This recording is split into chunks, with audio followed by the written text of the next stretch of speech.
Hello friends, welcome to my channel sociology classes. तो इस video में हम कुछ इंपॉर्टेंट आर्टिकल देखेंगे एससी, एसटी और ओबीसी से रिलेटेड। तो सोशियोलॉजी के जितने भी कॉम्पिटिटिव एग्जाम होते हैं, UGC NET, JRF, assistant professor, PGT, TGT या फिर बाकी स्टेट के जो एग्जाम्स होते हैं रिलेटेड टू सोशियोलॉजी, तो यहाँ से क्वेश्चन पूछे ही जाते हैं आपसे, एक या दो क्वेश्चन रहेंगे ही रहेंगे। तो आर्टिकल दे दिया जाएगा कि आर्टिकल 46 किससे रिलेटेड है, आर्टिकल 17 में कौन से किसकी बात की गई है, या किस आर्टिकल में ओबीसी के आयोग गठन की बात की गई है। जो मोस्ट इंपॉर्टेंट आर्टिकल है जो एग्ज़ाम में कई बार पूछे गए रिपीटेड क्वेश्चन है, मैंने यहाँ पे इसे मेंशन किया, आप इसे देख लीजिएगा और इसे लिख लीजिएगा अपने नोट्स में, और कई बार इसे रिपीट करके इससे रिलेटेड PYQ सॉल्व कर लेंगे तो ये आर्टिकल याद हो जाएंगे। बहुत ज़्यादा नहीं है, जो एग्ज़ाम में पूछे गए हैं मैंने वही मैंशन किया है यहाँ पे। तो आप इसे स्किप बिल्कुल भी मत करिएगा, क्योंकि सभी एग्ज़ाम में एक या दो क्वेश्चन यहाँ से आने ही आने हैं, इसमें कोई दो राय नहीं, 100% आएंगे आपसे क्वेश्चन। अगर आप previous year question paper solve करते हैं तो आपको आइडिया होगा कि हाँ, यहाँ से आते हैं क्वेश्चन। तो देखते हैं, और SC ST से रिलेटेड जो संवैधानिक प्रावधान जो संविधान में प्रावधान किए गए हैं, तो सबसे इम्पोर्टेंट जो है वो आर्टिकल 46। इसमें कहा गया है कि जो SC ST हैं उनकी शिक्षा और आर्थिक हितों की रक्षा की बात की गई है।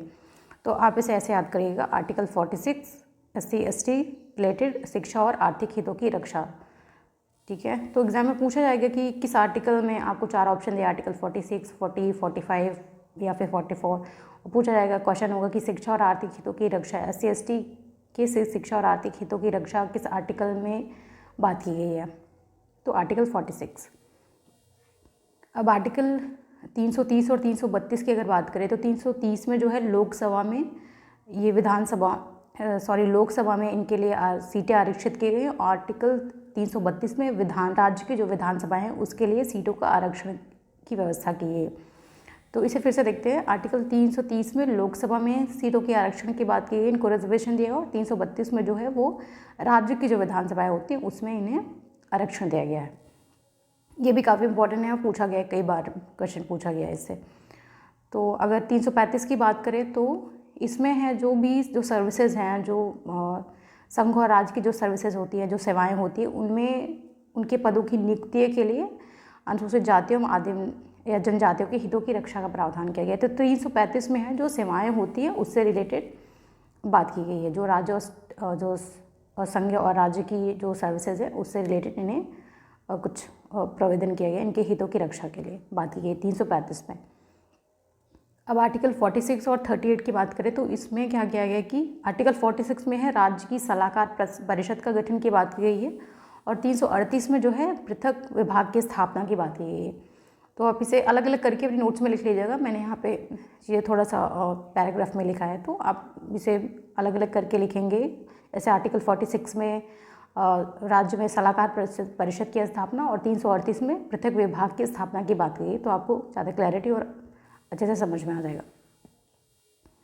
अब देखते हैं कुछ अलग कुछ डिफरेंट आर्टिकल जो होते हैं, इससे भी क्वेश्चन पूछे गए हैं। जैसे आर्टिकल 14 किससे रिलेटेड है, तो ये समता का अधिकार से संबंधित है।